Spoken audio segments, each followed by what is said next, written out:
สวัสดีครับพวกช่องเออีกแล้วนะครับวันนี้อาจจะไม่ได้ออกหน้านะครับเนื่องจากว่าวันนี้เนี่ยผมจะมาต่อเทเลอร์นะแต่ว่าการที่จะต่อเทเลอร์เนี่ยเราก็ต้องมารู้ก่อนว่าเทเลอร์เราขนาดเท่าไหร่นะต้องการกี่เพลานะครับแล้วก็ไปรับน้ำหนักอะไรหนักเท่าไหร่นะครับกว้างเท่าไหร่ยาวเท่าไหร่นะครับสำหรับตัวนี้นะครับผมเอาไปบรรทุกตัวเรือนะซึ่งโมเดลเรือก็จะเป็น UF 23นะกับเครื่อง115นะครับซึ่ง UF 23เนี่ยตัวเรือมันเลยนะครับจะยาวอยู่ที่รู้สึกจะ6.9 เมตรนะแล้วก็กว้างด้านล่างนะครับด้านใต้ด้านท้องเขานะครับจะกว้างอยู่ที่1.9นะคราวนี้เนี่ยเราก็ต้องมาออกแบบตัวเทเลอร์นะครับวิธีการออกแบบนะครับผมทำแบบง่ายๆเลยครับแบบบ้านๆนี่แหละครับนั่นก็คือว่าตีเส้นนะครับตีเส้นลงบนพื้นปูนเนี่ยตีเส้นนะครับเดี๋ยวให้ดูก่อนปึ๊บดูรวมๆก่อนนะครับสังเกตจะเห็นเส้นสีดำๆนะอยู่ที่พื้นนะครับผมจะตีเส้นสีดำๆไว้ที่พื้นเห็นไหมครับเนี่ยครับเราก็จะจับมุมอย่างนี้นะครับปึ๊บนั่นก็คือว่าเป็นสามเหลี่ยมนะแต่คราวนี้เนี่ยเราต้องมาดูกันก่อนนะครับเหล็กที่เราจะเลือกใช้นะวันนี้ผมเลือกใช้เป็นตัวเหล็กรางน้ำนะขนาด4นิ้วนะครับกับขนาด3นิ้วนะครับ4นิ้วเนี่ยเราไว้ทำด้านข้างนะด้านข้างของเทเลอร์นะครับส่วน3นิ้วเนี่ยเอาไว้ทำตัวขั้นกลางนะหรือใครจะใช้4นิ้วหมดเลยก็ได้ครับแต่ผมไม่ที่ผมไม่ใช้4นิ้วหมดเนี่ยเพราะผมรู้สึกว่ามันหนักคราวนี้เราจะมาหามุมนะครับมุมที่เราจะต้องพับนะจะต้องพับเหล็ก6 เมตรนะครับที่เป็นท่อนข้างนะพับผูกข้อหาตัวนู้นนะครับนะเห็นไหมครับพับออกมาเป็นลักษณะนี้นะครับอันนี้ตรงนะครับปึ๊บนะคราวนี้เนี่ยผมมีวิธีหามุมนะครับแล้ววิธีการวาดแบบนะเดี๋ยวเราไปดูกันเลยครับวิธีหามุมของผมก็คือวัดมานะวัดมาจากด้านหัวหรือด้านท้ายก็ได้นะครับให้ได้ระยะนะก็เรามีเหล็กทั้งหมด6 เมตรนะครับแต่ผมวัดจากตรงนู้นมานะจากหัวมาถึงเนี่ย3 เมตรนะครับระยะ3 เมตรแล้วก็หักมุมนะหักมุมเฉียงเข้าหาตัวหัวเทเลอร์นะครับแล้วคราวนี้เราก็มาวัดมุมตรงนี้นะว่ากี่องศานะครับเนี่ยครับมาวัดมุมตรงนี้นะครับก็ประมาณ20 องศานะหรือท่านใดจะสะดวกอย่างนี้ก็ได้ครับเนี่ยอย่างนี้ก็ได้ฮะเหมือนกันนะครับเนี่ยครับวิธีนี้ก็ได้นะ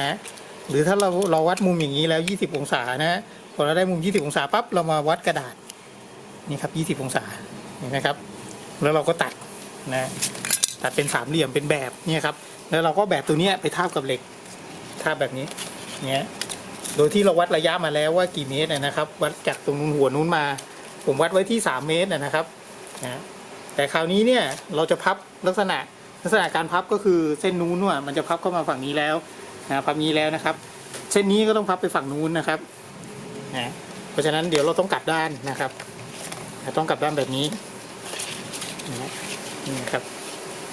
บแล้ววาดนะ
ครับหลังจากเรา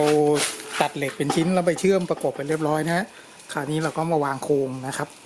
วางโครงก็จะเป็นลักษณะนี้นะส่วนที่เป็นรูปตัว V เนี่ย